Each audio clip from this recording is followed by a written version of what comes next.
In Florence, a wealthy and famous Italian city in the province called Tuscany, lived Anselmo and Lothario, two rich and noble gentlemen, and such close friends that everyone who knew them referred to them as the two friends.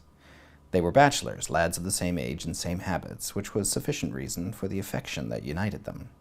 It is true that Anselmo was rather more inclined to affairs of the heart than was Lothario, who was fonder of hunting. But when the occasion arose, Anselmo would give up his pleasures to take part in Lothario's, and Lothario his to follow Anselmo's. Their minds, in fact, worked in such unison that no clock could keep better time. Anselmo fell deeply in love with a noble and beautiful damsel of that city. So good was her family, and so good was she, that he decided, with the approval of his friend Lothario, without which he did nothing, to ask her parents for her hand. And this he did. Lothario himself was the messenger, and it was he who concluded the business, so much to his friend's satisfaction that in a short time Anselmo gained the object of his desires.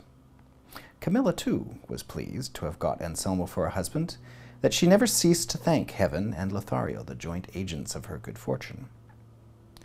For the first few days, which, as in all marriages, were spent in feasting, Lothario continued to visit his friend Anselmo's house as usual, striving to do him honor and to entertain and amuse him in every possible way.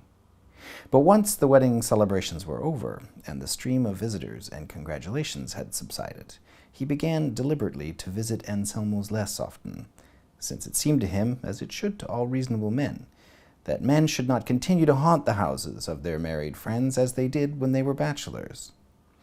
For though good and true friends should not in any way be suspicious, yet a married man's honor is so delicate that it can be injured even by his brother, how much more so, then, by his friend.